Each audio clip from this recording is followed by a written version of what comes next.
la normalización en el contexto de diagnóstico es cuando tomamos en cuenta todas esas fuentes de variabilidad que están afectando nuestras pruebas día a día. Y esto lo hacemos mediante la reexpresión de resultados crudos a resultados ya normalizados. De alguna manera, si pensamos en alguna analogía, pues es como cuando estamos pesando algún reactivo en una balanza y tenemos que presionar el botón de tarar.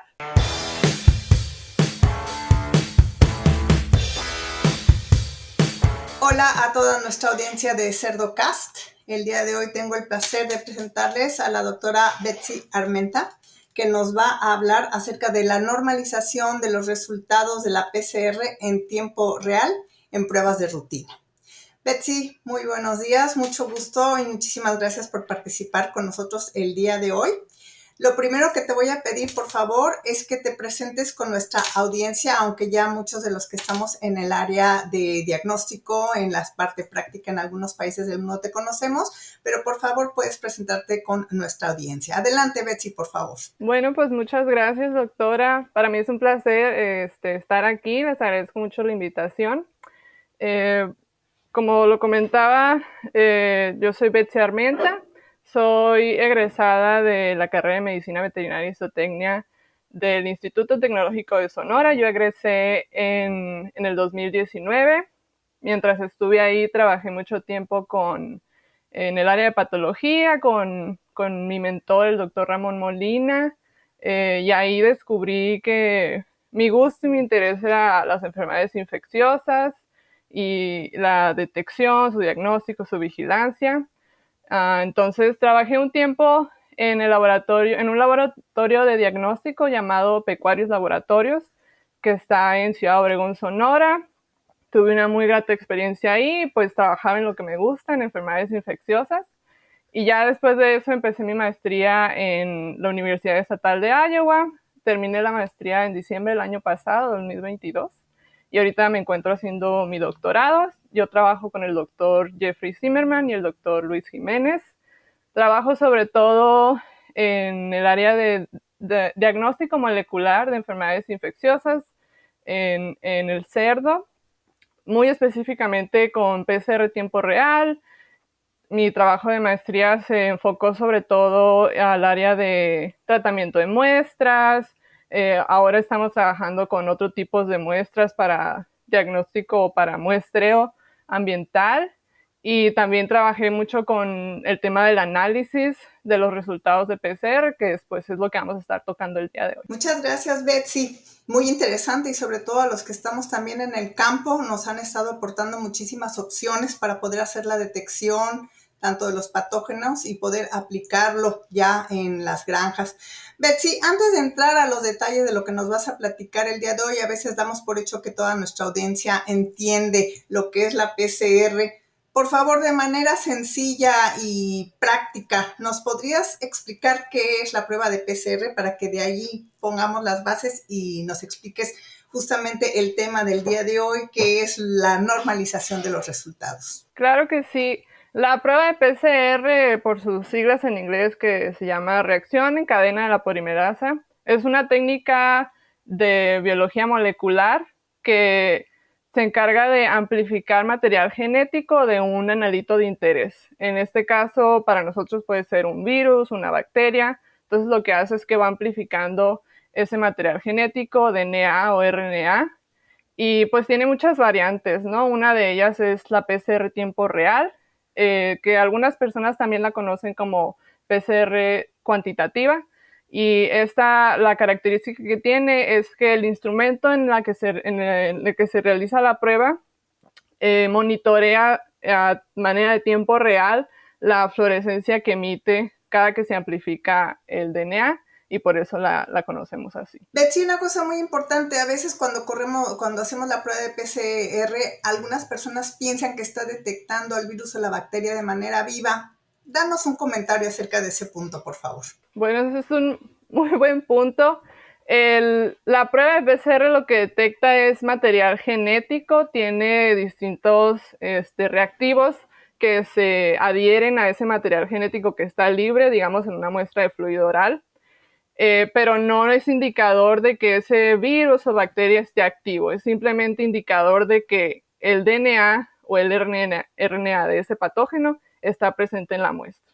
Ya para cuestiones de viabilidad, pues tendríamos que hacer otro tipo de pruebas como cultivo celular, por ejemplo. Muy bien, Betsy. Entonces, por favor, ya pongámonos en contexto y dinos qué es la normalización de los resultados de una prueba de PCR y por qué es tan importante para todos nosotros cuando recibimos estos resultados. Por favor, ¿nos puedes explicar qué es esta normalización? Claro que sí, la normalización en el contexto de diagnóstico es cuando tomamos en cuenta todas esas fuentes de variabilidad que están afectando nuestras pruebas día a día. Y esto lo hacemos mediante la reexpresión de resultados crudos a resultados ya normalizados. De alguna manera, si pensamos en alguna analogía, pues es como cuando estamos pesando algún reactivo en una balanza y tenemos que presionar el botón de tarar. Cuando hacemos eso, queremos eliminar ese peso agregado del recipiente con el que estamos pesando, ¿verdad? Nomás nos interesa el peso neto del reactivo que estamos pesando. Entonces, normalizar es un poco como eso, queremos reducir esa interferencia o ese peso agregado que nos agregan las fuentes de variabilidad y enfocarnos solo en el resultado neto de nuestra prueba, en este caso del material genético en PCR. En la prueba de PCR, pues hay muchas fuentes de variabilidad, como el instrumento que yo estoy utilizando, el software que estoy utilizando para analizar mis muestras, el técnico también puede ser una fuente de variabilidad, o la técnica de pipeteo, en fin. Todas estas se van a comportar de diferente manera en mi laboratorio y tal vez se van a comportar de diferente manera o en diferente grado en el laboratorio de mi vecino, ¿no? Entonces, como todas estas fuentes de variabilidad están afectando de alguna manera el resultado final, yo no puedo comparar mis resultados con el del vecino. Por eso es importante normalizar, porque reducimos ese ruido y nos enfocamos en el analito de interés, entonces nuestros resultados se vuelven comparables. La verdad es que normalización es de cierto modo ya rutinario en diagnóstico. Cuando, por ejemplo, nosotros reportamos resultados de LISA como valores SP, estos son valores ya normalizados y pues la mayoría de la gente las personas que son clientes de este tipo de pruebas están muy acostumbrados, ¿no? Es una interpretación muy intuitiva. Pero en PCR no es tan común normalizar. Seguimos reportando valores crudos, que son los valores de CT o CQ. Y pues todos estos valores tienen influencia de diferentes otros factores que al final pues van a afectar nuestra interpretación. Entonces, Betsy, tú estás trabajando hoy para poner, vamos a decir, estos estándares y nos los vas a compartir al paso del tiempo porque veo que son lo que tú estás estudiando para poner estándares en el futuro. Eso es, creo, entender lo que nos estás diciendo en este momento. Sí, pues para normalizarse se ocupa, pues es parte de muchas cosas que le dan validez a una prueba diagnóstica, ¿no? En mi caso, sí hemos estado trabajando con una metodología que llamamos ECQs. Estas son siglas en inglés que significan CQs con eficiencia estandarizada. Ese es un proyecto que pues nace a partir de que un estudiante de doctorado del doctor Zimmerman, que ahora ya se recibió, el doctor Ting-Yu Sheng, él trabajó con este tipo de normalización y lo adaptó a la prueba de detección de Aujesky. Entonces, ya cuando él terminó, yo adopté ese proyecto y lo adaptamos a la prueba de Pierce. Es muy importante recalcar que para normalizar, tal vez olvidé mencionarlo, es importante tener un estándar de referencia y nosotros generamos un estándar de referencia que está ampliamente disponible para otros laboratorios que estén interesados en probarlo y, y pues de ahí parte un poco la relevancia, ¿no? De tener algo que todos puedan utilizar para que todos puedan normalizar. Betsy, ¿cuáles serían estos métodos más comunes, si ya se están utilizando, o los que tú estás estudiando en laboratorio junto con el doctor Zimmerman. ¿Nos podrías explicar cuáles serían estos métodos más comunes de estandarización, por favor? Claro, los métodos más comunes de normalización, Normalización, perdón. sí, no te preocupes, para PCR tiempo real se clasifican en dos. Tenemos la cuantificación absoluta y la cuantificación relativa. En la cuantificación absoluta es la que todos conocemos como la curva estándar. Aquí expresamos nuestros resultados en forma de copias genómicas por mililitro. Yo creo que es una de las más comunes y me atrevería a decir que es de las más utilizadas por los laboratorios de diagnóstico de rutina. El otro tipo de metodología es la cuantificación relativa. Aquí nosotros estamos expresando un resultado en base a un estándar de referencia, pero en este caso se expresa como una proporción. Es decir, qué tanto DNA en mi muestra está presente comparado con el de mi estándar de referencia. Una cosa que ambas metodologías tienen en común es el estándar de referencia. Cuando digo estándar de referencia me refiero a básicamente una sustancia, una muestra que es positiva y que sabemos que su comportamiento durante la prueba es consistente y además se puede medir, ¿no? Entonces, por eso lo llamamos estándar. La diferencia entre cuantificación absoluta y cuantificación relativa es que en la cuantificación absoluta es requerido que la concentración de DNA o RNA en nuestro estándar de referencia sea conocida.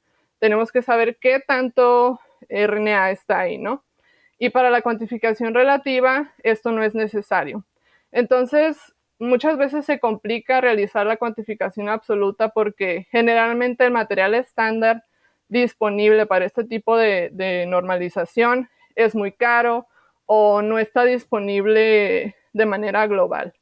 Entonces, los estándares de referencia que no necesitan tener esa concentración conocida son tal vez más fáciles de desarrollar, como el que nosotros desarrollamos en nuestro proyecto, y también más fáciles de implementar. A ver, Betsy, en la primera técnica, o en el método que nos explicaste, nos decías que hay una curva estándar que con ya las copias genómicas. ¿Así es?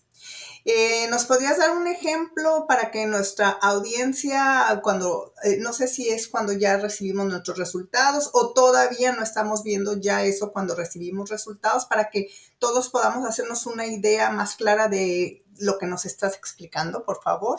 Claro que sí. Para la normalización por cuantificación absoluta, lo que se hace en el laboratorio es que generalmente el cliente o el veterinario va a pedirle al laboratorio que le exprese sus resultados con cuantificación, ¿no? Por lo menos aquí en la Universidad Estatal de Iowa, así es como se pide. Entonces, el laboratorio lo que hace es que corre ese material estándar del que les estoy hablando, corre ciertas diluciones seriadas para formar lo que ya llamamos la curva estándar. Y en base a la concentración inicial que ellos ya saben, porque el estándar debe de tener una concentración conocida, van calculando la cantidad de RNA o de DNA conforme se va diluyendo el estándar, ¿no? Entonces, cuando nosotros pedimos muestras con cuantificación, lo que hace el laboratorio es que toma esta curva estándar y en base al CT que tenemos en nuestra muestra, dice, ok, este CT es de 30 y el CT de 30 en mi curva estándar dice que son, no sé, 1,000,000 de copias genómicas. Entonces, esto es lo que ya le llega al productor o al cliente. Me gustaría aquí, ya que estamos hablando de la curva estándar, mencionar que la curva estándar es un método de normalización válido y pues ampliamente utilizado, pero hay algo muy importante en la PCR que junto con todas las otras fuentes de variabilidad que les comenté, hay una fuente de variabilidad que es única para la PCR, que es la eficiencia de amplificación. Ahora, tal vez nos ponemos un poco técnicos aquí, voy a tratar de ser breve, pero la eficiencia de amplificación es la fracción de moléculas que se están duplicando en cada ciclo. Es decir, si todas mis moléculas de DNA se están duplicando en mi muestra en un ciclo, eso es 100% eficiente. La realidad es que no hay ninguna reacción que sea 100% eficiente, yo creo, en el mundo, y mucho menos la PCR. Entonces, cuando nosotros no tenemos una manera de considerar o de tomar en cuenta o de tener valores de eficiencia de mi PCR, es muy difícil hacer eh, estimaciones sobre los resultados, sobre la cantidad de virus, sobre la cantidad de bacteria, porque no estoy contemplando qué tanto se están duplicando mis moléculas, ¿verdad? Entonces, para que una curva estándar sea muy precisa a la hora de calcular la concentración de material genético, se tendría que correr en cada placa para poder considerar esa eficiencia de amplificación, porque la eficiencia de amplificación es muy variable y pues está influenciada por muchos factores de variabilidad que muchas veces están fuera de nuestro control. Entonces, lo mejor que podemos hacer es tomarla en cuenta. El problema es que para tomarla en cuenta en una curva estándar, yo tendría que correr mi curva estándar en todas mis placas. Esos son por lo menos 15 o 16 pocillos y pues en diagnóstico de rutina se vuelve un poco insostenible, la verdad. Por eso la respuesta más o menos a eso es la cuantificación relativa, que es el tipo de normalización que nosotros implementamos en nuestro laboratorio. Eso es. Entonces, Betsy, como tú nos decías, en la primera parte ustedes nos envían una, vamos a decir, no es exacto, pero nos dan un aproximado de la cantidad de virus que hay en la muestra que nosotros les enviamos.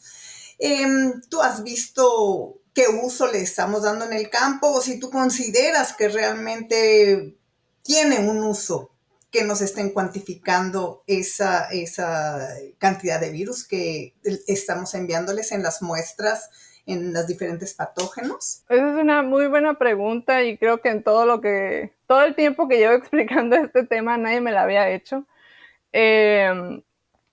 Yo creo que, bueno, la respuesta universal es depende, ¿verdad? Pero yo creo que no hay un demasiado valor agregado, en mi opinión, cuando pedimos una cuantificación absoluta que cuando pedimos una cuantificación relativa. Porque para empezar tenemos que considerar que ese resultado que nos están dando viene de 200 microlitros que salieron de una muestra de 1 mililitro, de probablemente una muestra, digamos, de fluido oral más grande de 20 ml que nomás quisieron mandar 1 ml al laboratorio, de una población que tú estás seleccionando para muestrear. Entonces, decir que tengo, no sé, 300,000 copias genómicas o 3 millones de copias genómicas, pues al final sigue siendo un valor relativo, ¿no? Porque es relativo a lo que yo estoy midiendo y lo quiero extrapolar a mi granja, a mi corral, a lo que sea.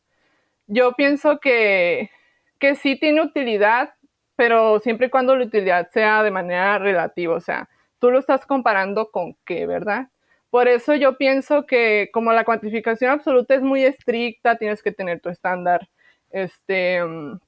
con concentración conocida, se tiene que correr en cada placa. Yo pienso que la mejor manera de normalizar y de tener un valor cuantificable, un valor numérico de nuestro resultado es la cuantificación relativa, que pues como comenté es el método que nosotros utilizamos. Oye, Betsy, nos lo has ido explicando al paso de que estamos platicando, pero esa normalización se podría ver afectada por todo esto que nos has venido diciendo, el corral, me imagino que también en el momento de la dinámica de infección en el que se toma la muestra. A ver, explícanos un poco, porque como dices tú, puede ser relativo saber cuánto virus tengo. Me pongo a pensar ya en la práctica, ¿no? A veces lo que nosotros queremos hacer es, ¿tengo o no tengo el patógeno, no?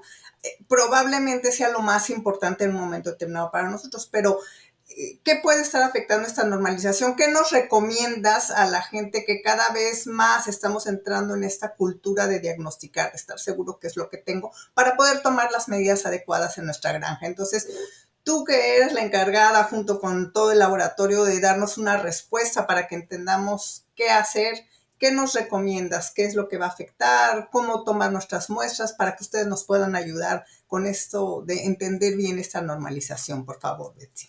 Pues yo creo que son recomendaciones que parecerán repetitivas porque son un poco universales, pero siempre el tener cuidado de la toma de la muestra y del transporte de la muestra, de seleccionar la población adecuada, todas esas cuestiones son importantes porque al final eso afecta nuestro resultado, ¿verdad?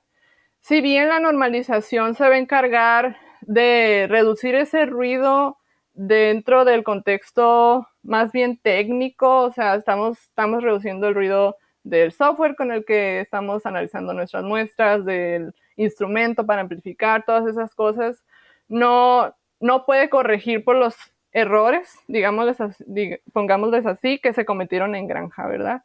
Entonces, si yo quiero un resultado de calidad, tengo que proporcionar una muestra de calidad.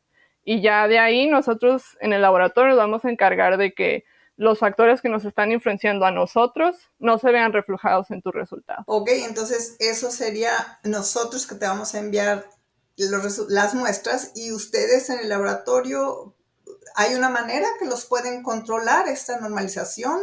Nos has estado explicando algunas cosas, pero ustedes tienen que hacer también, además de que les enviamos una muestra adecuada, como ya nos lo mencionaste y como dices, es lo que nos repiten constantemente. Ustedes también tienen maneras de controlar esta para evitar, o más bien para lograr la normalización. Sí, por supuesto. Desde, no solo la normalización, ¿verdad? Tenemos pruebas estandarizadas. Yo creo que el compromiso de cualquier persona que trabaje en un laboratorio es tener un protocolo estandarizado para saber que nuestras pruebas son reproducibles, son repetibles, que esos resultados son confiables, ¿no? No hay manera más clara de inspirar confianza en el cliente que saber que nuestros protocolos están estandarizados.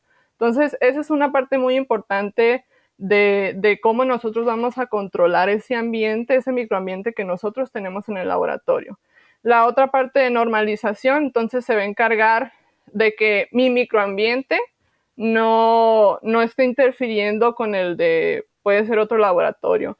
Mira, hay veces que mandamos muestras o el cliente, el productor manda muestras a un laboratorio interno que tienen en su granja y por cualquier cuestión externa, el siguiente muestreo lo mandan a un laboratorio externo o particular. Entonces, cuando queremos comparar esos resultados, ahí se vuelve un poco complicado por lo que les comentaba de todas las fuentes de variabilidad. Entonces, parte de nuestra responsabilidad como laboratorio también es eso, normalizar. Como comentaba o he estado comentando, en nuestro laboratorio y parte de mi investigación ha sido normalizar la prueba de PCR para PIRS. Nosotros generamos estándares de referencia que la verdad casi cualquiera puede generar porque fueron a partir de una vacuna de PIRS que rehidratamos con fluido oral o con suero. Entonces yo cada vez que estoy corriendo mis muestras para PIRS, yo incluyo mi estándar de referencia de suero o de fluido oral y eso me da un estimado de mi eficiencia de amplificación que les comentaba al principio, es muy importante. Entonces, lo que hemos estado haciendo es que normalizamos nuestros resultados con esto y pues son muchos los beneficios, ¿no? Para empezar, volviendo ya un poco a la parte de comunicación de resultados con el cliente, lo que nosotros vimos con nuestros resultados es que cuando normalizas tu respuesta con esta metodología que llamamos ECQs, se visualiza muchísimo mejor la detección de PIRS. Por ejemplo, una respuesta que con valores crudos de CT se ve un poco plana, con los valores de ECQs, esos picos de verdad se ven acentuados y esas bajadas en la detección también se ven acentuadas. Entonces ayuda mucho en la visualización Y yo creo que es una muy buena manera de, de que el productor esté consciente de cómo está de verdad su granja, ¿verdad? Conociendo valores que aunque son relativos a un estándar de referencia, son muy representativos de la respuesta. Y además, pues, nuevamente estamos considerando la eficiencia de amplificación.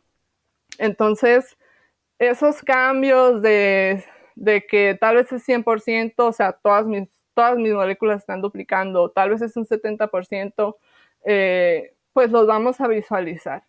Eh, si bien la interpretación de los CCQs pues va a depender de nuestro estándar de referencia, la verdad es que es una metodología muy útil para normalizar y para poder mejorar esa comunicación con el productor. A ver, Betsy, ahorita nos dijiste esos picos. ¿Te refieres que, como dices, a veces tenemos es curva o no, una respuesta plana? Eso es cuando estamos haciendo muestreos continuos y que no vemos un movimiento en eso. Con esta estandarización nosotros podríamos ver, vamos a decir que de repente tenemos más positivos en una maternidad porque hay un movimiento, digamos, no estoy respetando mi MacRebel, entonces hago un muestreo y me doy cuenta que yo estoy moviendo mis animales, ergo estoy permitiendo que haya más viremia.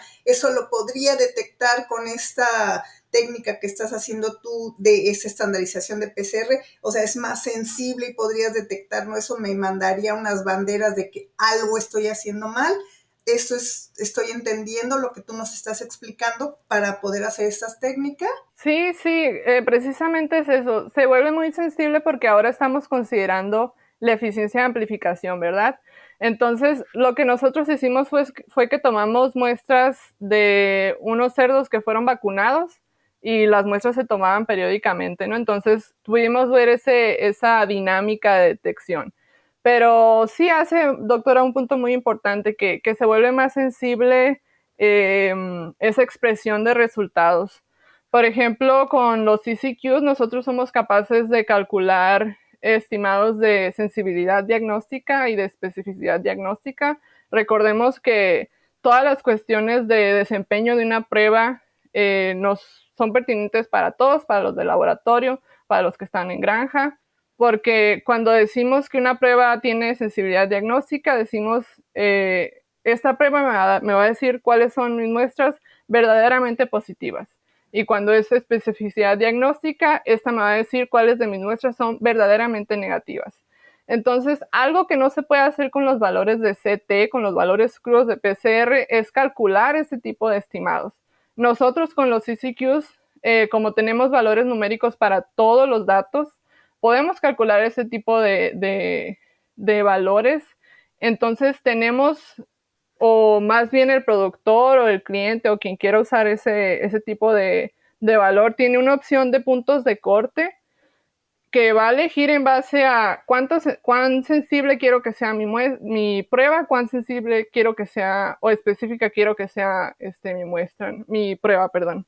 Entonces, cuando tenemos esa capacidad,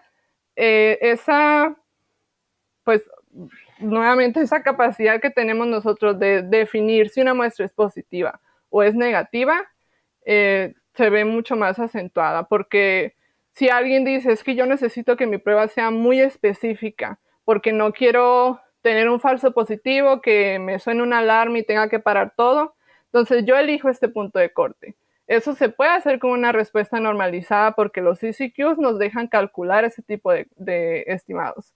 Pero con los valores de CT, yo creo que hasta la fecha no hay manera de calcular ese tipo de cosas. O sea, a ver si estoy entendiendo lo que nos están ofreciendo es lo que no habíamos podido encontrar, que tal como nos los estás diciendo, es en nuestros programas, sobre todo ya de control o en un momento determinado de eliminación, que nos íbamos con esas prevalencias muy bajas, no teníamos con qué decir, sí, ya estoy negativo y no sé, 4 o 5 meses después teníamos un positivo porque no habíamos podido ir a tener esa prueba, esa sensibilidad Eso es lo que nos están ofreciendo hoy con todo el desarrollo que estás haciendo tú en este momento. ¿Estoy interpretando bien? Sí, sí, es precisamente eso. Maravilloso. Excelente, Betsy. Pues me parece muy bien. Entonces, ¿qué nos recomiendas a todos los que estamos en el campo? ¿Eso ya está disponible en este momento? ¿Todavía lo tienes tú? ¿Estás, cómo se llama, detallando, afinando esto o ya lo tenemos disponible ahí en ISU y en tu laboratorio junto con el doctor Zimmerman y el doctor Jiménez Girola? Claro, bueno, primero que nada, esto es parte de una publicación. Todos los detalles técnicos para la gente que esté interesada los pueden encontrar ahí. La publicación está aceptada y está, como la llamamos, impress. Entonces, en el journal de Veterinary Diagnostic Investigation o JVDI, eh, nosotros lo tenemos implementado, esta metodología, pues platicaban hace unos días con la doctora Munguía. Ella también utiliza esta metodología para normalizar. Entonces, si nos llegan muestras a nosotros, tengan por seguro que las vamos a normalizar con ese tipo de método, ¿no? Para la cuestión de laboratorios de rutina, ahora sí que el cliente es el que manda, ¿no? Estamos, la verdad, muy acostumbrados a utilizar valores CT para expresar nuestros resultados y pues tanto mis colegas como yo sé que todos estamos intentando hacerlo mejor.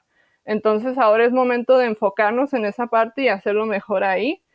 No está disponible este tipo de normalización en los laboratorios de rutina, pero el punto es promover la idea para que el cliente diga, no, yo quiero mis valores normalizados. Entonces se lo pide al laboratorio y el laboratorio me puede marcar a mí y yo los ayudo a normalizar su respuesta. Excelente, me encanta la idea, Betsy, qué bueno, muchísimas gracias. Se nos está terminando el tiempo, desafortunadamente pues, está excelente la conversación, pero nos has dado una opción muy práctica para quienes estamos todos los días batallando con este virus, como tú bien sabes. Pues nada más me queda agradecerte y pues una nominación de algún profesional que tú nos quisieses dar para que entrevistemos y también nos aporte como lo has hecho el día de hoy tú para la comunidad científica y también para todos los que estamos en el campo intentando resolver, pues en este caso específico, el virus de Pierce. Betsy, por favor. Me gustaría nominar a la doctora Ana Castillo. Ella es una médico veterinario de Perú. Ella está haciendo su maestría con el doctor Jiménez, aquí también en la Universidad Estatal de Iowa. Trabaja mucho con cultivo celular, con organoides, con cultivo celular tridimensional, muy enfocado a patógenos respiratorios como influenza, micoplasma. Entonces, ese tipo de cultivo celular está muy enfocado a las 3 R's de la experimentación animal, de refinar, reemplazar, reducir. Y a mí, la verdad, en lo personal me parece como que un tipo de investigación muy noble, porque no descuidan la parte esa de, ok, tengo que investigar qué le está pasando a mis cerdos, qué enfermedades lo están afectando y cómo, pero también no voy a descuidar la nueva ola de personas que ahora están más interesadas en el bienestar animal. Entonces no vamos a descuidar al consumidor. Yo creo que hablar de un tema como este, pues puede abrir un poco el panorama sobre cómo los que estamos en investigación nos seguimos adaptando, ¿no? Para no perder el ritmo. Y pues me queda agradecerles a ustedes por la invitación. Muy, muy, muy grata oportunidad. Y pues nada, gracias. Muchísimas gracias a ti por tu tiempo y felicidades por tu investigación y seguro nos vamos a ver en alguna parte del mundo como lo hicimos la semana pasada. Betsy, muchísimas gracias, cuídense mucho, saludos a Berenice y al doctor Zimmerman y también al doctor Luis. Hasta luego, muchísimas gracias. Claro que sí, doctora, de su parte. Hasta luego, ya nos veremos. Gracias, chao.